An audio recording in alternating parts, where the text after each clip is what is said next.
milik Dewan Pers. Nah, di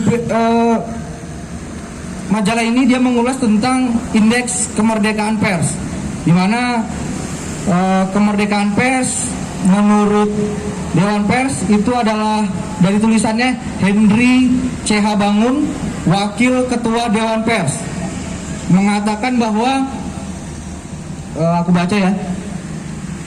Nah, hasil survei indeks kemerdekaan pers tahun 2020 mencapai skor 75,27, meningkat sedikit dibandingkan dengan angka sebelumnya yang masuk 73,71 poin.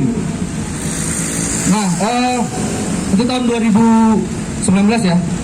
Dan skor ini merupakan IKP ya, indeks kemerdekaan pers, masuk dalam kategori cukup bebas, diterjemahkan sebagai kondisi kemerdekaan pers Indonesia sepanjang tahun lalu, tahun 2019. Nah, artinya kondisi pers saat ini baik ya. Dalam kurun waktu 98-99 banyak bermunculan media-media massa. Dilihat dari perizinannya itu meningkat bahkan sampai 200% gitu. Karena banyak masyarakat yang sudah menyadari bahwa pers ini penting peranannya dalam menciptakan dan mengawal pembangunan, bahasanya begitu ya, mengkritisi dan segala macam. Dia punya peran di situ. Nah, dari catatan indeks tadi bahwa memperlihatkan walaupun ya masih ada lah sedikit kasus-kasus yang posisinya menyerang posisi jurnalis, namun ini logikanya logika hukum, logika formal.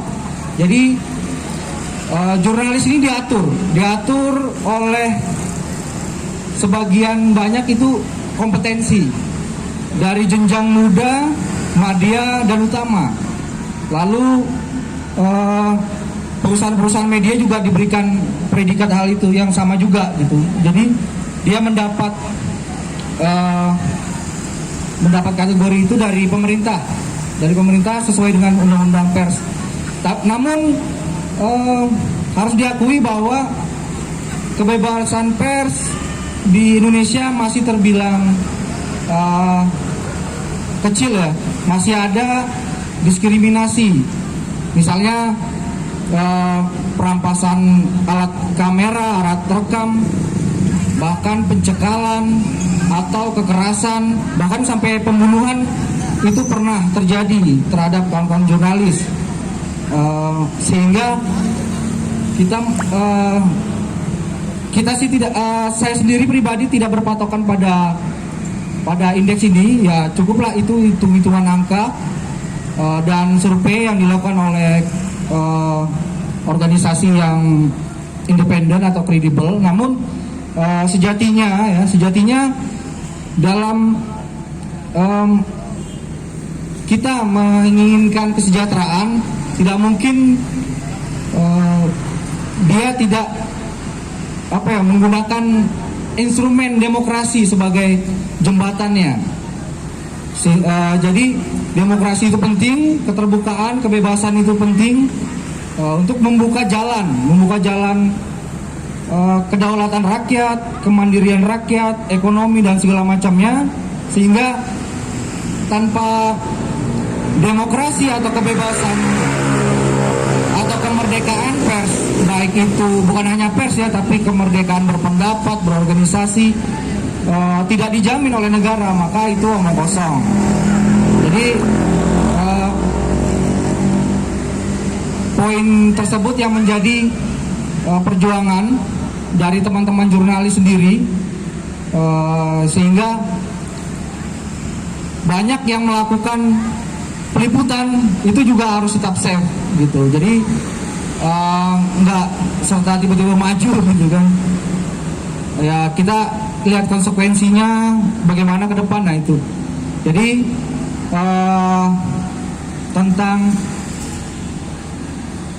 kebebasan pers hari ini, yang kita bisa sama-sama menilai masih ada kasus-kasus pembungkaman, pembunuhan yang belum tuntas diselesaikan oleh negara, atau baik kepolisian, kejaksaan, dan aparat pemerintah yang lainnya, sehingga kita sama-sama bisa mendengungkan hal tersebut gitu.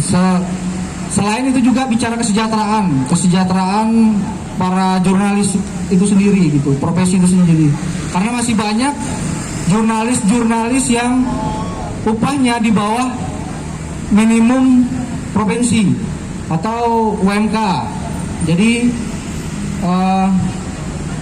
masih banyak perusahaan-perusahaan pers yang menerapkan gaji di bawah standar, walaupun sebenarnya tidak mempraktekkan pemberangusan serikat ya, silakan itu boleh ya, namun kerja pers itu juga cukup banyak mengeluarkan tenaga, materi, dan segala macamnya, sehingga butuh jaminan kesejahteraan juga bagi kawan-kawan jurnalis.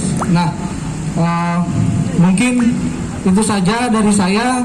Berharap semoga dari apa yang sudah kita pelajari dan apa yang sudah kita gerakan ini bisa niscaya bisa terlaksana, dan mudah-mudahan kita tidak melupakan sejarah bagaimana Orde Lama, Orde Baru, Reformasi itu bagian dari perjalanan hidup bangsa Indonesia.